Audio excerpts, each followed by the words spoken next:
આજે જૂનાગઢ જિલ્લો અને મહાનગર જૂનાગઢ ગિરનાર કમલમ કાર્યાલયે લોક દરબાર એટલે કે લોકોના પ્રશ્નો સાંભળવા અને વહેલી તકે એનું નિરાકરણ થાય એવા પ્રયત્ન અમારા જિલ્લા ભાજપ પ્રમુખના સૂચન તેમજ મહાનગરના પ્રમુખના સૂચનથી આજે લોક દરબારનું આયોજન કરવામાં આવ્યું હતું।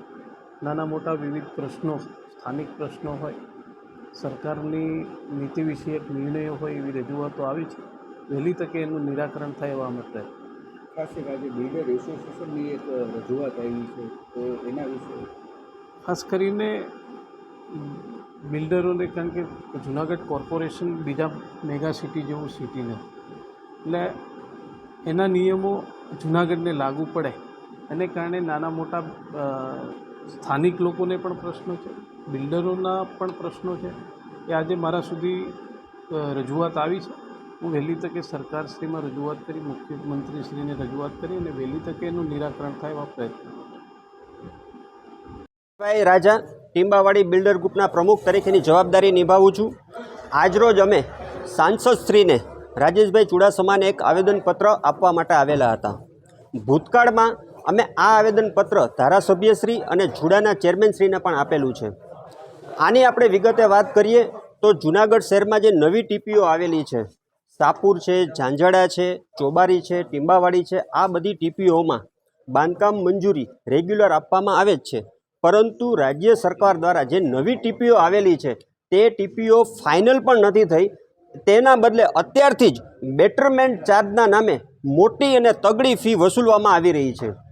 ખરેખર આપણે જોવા જઈએ તો 100 વારનું મકાન બનાવવું હોય તો 30, 35, 40 હજાર રૂપિયા બાંધકામ મંજૂરીની ફી થતી।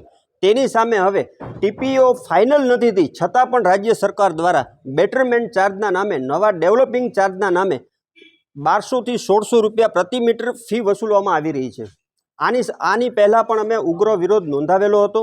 આજરોજ ફરી એક વખત અમે સાંસદશ્રીને આવેદનપત્ર આપેલું છે અને યોગ્ય આવેદનપત્ર અને મૌખિક પણ રજૂઆતો કરેલી છે કે આ અમારી સમસ્યાનું નિરાકરણ વહેલી તકે આવે એવી અમે લાગણી અને માંગણી વ્યક્ત કરી છે। વર્ષોથી યુવનગર ગામનો કોળી સમાજનો જે પ્રશ્ન છે તે નાના મોટા પ્રસંગોપાત કોઈ પણ એને જગ્યા ન હોવાથી રાજેશભાઈ આની પહેલાં પણ 4 લાખ રૂપિયાની ગ્રાન્ટ આપી અને કોમ્યુનિટી હોલ આપેલો છે।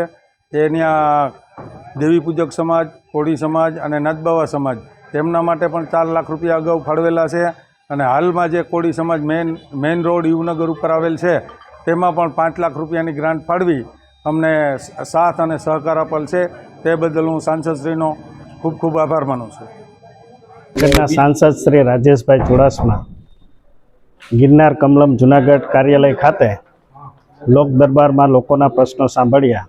એ દરમિયાન અલગ અલગ રજૂઆતો પૈકી ગુજરાત પવિત્ર યાત્રાધામ વિકાસ બોર્ડ એ 114 કરોડનો જે મહત્વાકાંક્ષી પ્રોજેક્ટ મંજૂર કર્યો છે, એમાં છેલ્લે રાજેશભાઈ, પ્રભારી મંત્રી, ધારાસભ્યશ્રી અને સોરઠના અગ્રમ સંતો એ મુખ્યમંત્રીશ્રીને રજૂઆત કરી હતી।